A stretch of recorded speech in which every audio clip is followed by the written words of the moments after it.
Today, the new Republican-led Congress driving into a jam-packed January with Senate confirmations of cabinet nominees set to begin next week with Pete Hegseth. Senate Majority Leader John Thune reportedly telling Trump he believes Pete Hegseth has the votes to become the next Secretary of Defense. Senate Majority Whip John Barrasso from the great state of Wyoming joins us now. Senator, do you echo what Senator Thune reportedly said to President Trump?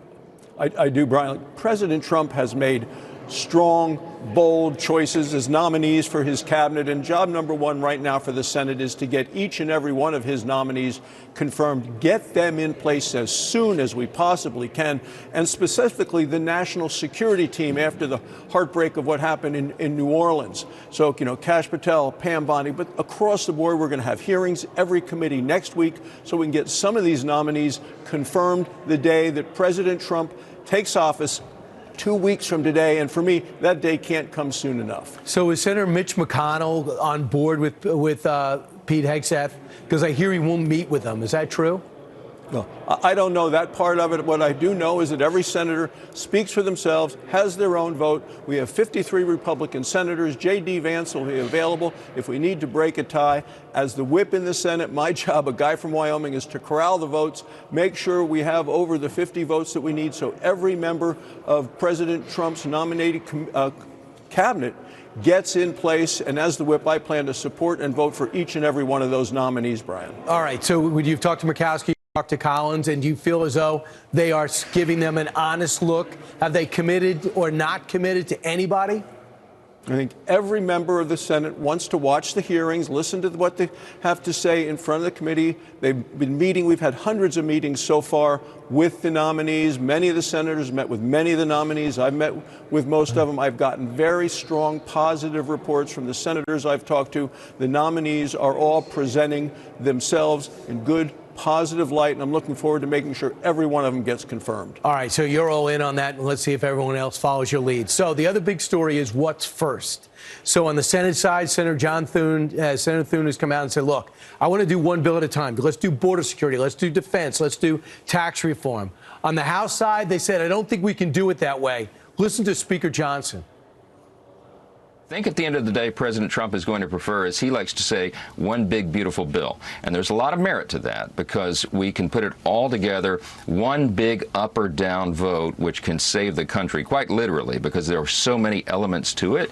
And it'll give us a little bit more time to negotiate that and get it right. And in a long Truth Social post, he kind of says that, put it all together. Where do you stand, Senator? How do you guys ameliorate this?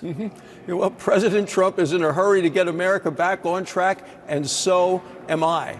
And that means securing the border and starting to deport illegal immigrants who are criminals, who are on the terrorist watch list. It means getting prices down by taking the handcuffs off of American energy, and it also means preventing any of these large tax increases that could happen at the end of the year. So we need to get the cabinet in place. That's what we're focused on. We want to get President Trump in office, get America back on track. That's what the American people voted for. That's what we're going to certify here today in Congress. This is a historic victory for President Trump. I mean, Teddy Roosevelt was out of office and tried to come back in, and he couldn't do it. Only two people in American history hasn't happened for over 130 years. President Trump was able to do that with his decisive victory. We want to deliver for the American people what President Trump and Republicans have promised with regard to prices, with regard to the border, with regard to taxes. We're all in and unified in getting it done. And just finally, the mechanics of it say that the bill probably wouldn't be ready until April, May. Do you think is that the timeline President Trump would be comfortable with, knowing that he wants to build on the momentum right out of the gate? Can he wait from January to April for this bill to pass? Well, I can assure you that President Trump, come January 20th, is going to be in the Oval Office signing executive orders to reverse so much of the damage that Joe Biden has done to this country.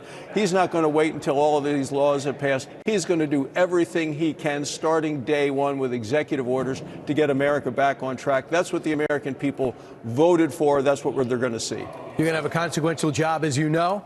But at least you'll be in power in the majority for the first time in a long time. Republicans have the Senate, they have the House, and they got the White House. Senator, good luck today. Hopefully everyone gets to work despite the snow. Thanks, Brian. You are there, obviously.